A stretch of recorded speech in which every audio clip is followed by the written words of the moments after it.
ஆஸ்திரேலியாவில் வசித்து வருவரங்க அன்னைக்கு ஒரு நாள் தன் நண்பனுக்கு கால் பண்ணி, நண்பா, நான் இதை மாதிரி ஜிம்முக்கு ஜாயின் பண்ணலான் இருக்கேன், இதை பற்றி உன் கருத்து என்னன்னு கேட்க, அவன் நண்பனும், நீ ஒர்க் அவுட் பண்ணவே லாக்கி இல்லடா, நீ போய் ஊம்பு அப்படின்னு சொல்ல, சிங்கத்தோட அந்தரங்க பகுதியில் எறும்பு கடித்தது போல சுருன்னு ஒரு கோவம். உடனே சாவியை எடுத்து ஜோப்பில் மாட்டிட்டு வீட்டை பூட்டின்ட்டு வெளியே கிளம்புனாருங்க.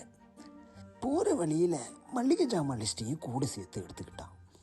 ஏன்னா அவனுக்கு தெரியும், இதை எடுத்துக்கலனா அடுத்த வேலை பட்னி தானு. சிடுன்னு கோவத்தோட தெருவில் மார்ச் பாஸ் பண்ணி போனாருங்க. அவன் நெஞ்சில் ஒரு ஒளி விளக்கு ஏற்றி ஒரு உறுதிமொழியும் எடுத்துக்கிட்டான். நண்பா, நான் 3 வாரத்தில் ஜிம்முக்கு போய் உடம்பேற்றி சீபம் கூட ஸ்டேஜ் ஷேர் பண்ணுறேன் அப்படின்றது அந்த உறுதிமொழி. பின்னர் இந்த ஆசி தாத்தாட்ட ஆசீர்வாதம் வாங்கி அவரை ஃபாலோ பண்ணிட்டு ஜிம்மு ஊரில் வந்தான். ஜிம்முக்கு உள்ளே நுழைஞ்சதும் தான் அவனுக்கு ஒரு பெரிய அதிர்ச்சி காத்து இருந்துச்சு. விரைந்து ஓடி போனாருங்க. ஜிம்மு ஓனர்கிட்ட போய், ஐயா, உங்கள் மெம்பர்ஷிப் பற்றி சொல்லுங்கள், நான் ஜாயின் பண்ணலான்னு இருக்கேன்னு கேட்டான். அதுக்கு அந்த ஐயா ஒரு கொய்யா பழத்தை சாப்பிட்டுக்கிட்டு, நாங்கள் இடத்தையே ரீலோகேட் பண்ணுறோம்ப்பா தம்பி, இப்போ போய் ஜிம்மு ஜாயின் பண்ண போகிறோன்னு காமெடி பண்ணிகிட்ருக்கியேன்னு சொல்ல மனமுடைந்து போனாருங்க.